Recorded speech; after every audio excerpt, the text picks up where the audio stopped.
Hey, what's up mga kaballers? Maligayang pagbabalik sa aking channel. Halina't pag-usapan natin ang balitang Golden State Warriors may bagong big man. At ang balitang Lakers nanganganib na sa Golden State Warriors. Tara na't pag-usapan natin yan dito sa Basketball Hotshots.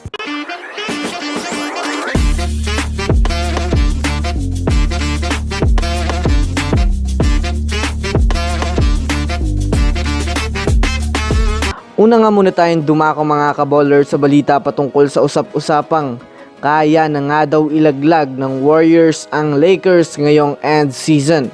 Well, sa kasalukuyan nga po mga kaballers ay Lakers at Warriors na nga po mga kaballers ang tinitignan maglalaban sa play-in tournament. Dahil na rin mga kaballers sa hindi nga po sila nagkakalayuan sa standings. Aangat ang Warriors, babagsak ang Lakers. Aangat ang Lakers, babagsak na naman ang Warriors.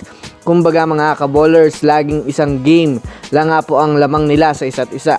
Kaya ayon nga po mga kaballers sa naging pag-uusap ng mga NBA analyst ng ESPN, dahil nga po mga kaballers na nakakalamang na ang Warriors at natatalo na sila, ay tumataas na nga daw ang porsyento na mapatumba na mismo ng Warriors ang Lakers sa mismong knockout round.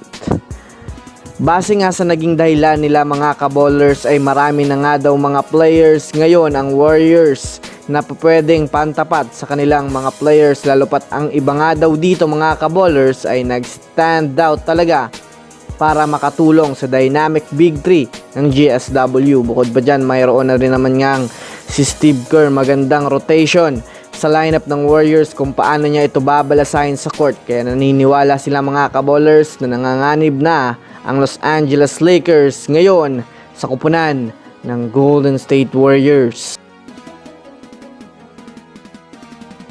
Samantala, dito naman tayo mga kaballers sa panibagong update patungkol sa kupunan ng Golden State Warriors. Naibalita ka na nga po sa inyo mga kaballers na mayroon na ngang mga players ngayon ang Warriors ang hindi na masyadong napapakinabangan. Ito nga po mga kaballers ay sina Dario Saric at Kevon Looney na sa ngayon ay bench players na lang. Sa katunayan mga kaballers, ipinapasok na nga lang sila pag matatapos na ang laro na alam ni Coach Steve Kerr na lamang at di na sila matatalo pa. Kaya ang kanilang ginagamit na main big man mga kaballers ay itong si Tracy Jackson Davis. Subalit sa pinakabagong impormasyon nga po mga kaballers, base sa inilalabas na balita ni Anthony Slater na siyang Warriors insider, tinawagan na nga daw mga kaballers ng Golden State Warriors itong si Jace Johnson na isang 7-foot big man na naglalaro sa G-League partner ng Golden State na Santa Cruz Warriors. Ito ay marahil mga kaballers sa tinatanong nga po ng front office ng Warriors ang kakayanan nito kung pwede na nga ba talagang ipasok siya sa NBA. Kaya abang-abang lang tayo mga kaballers sa susunod na update patungkol dito.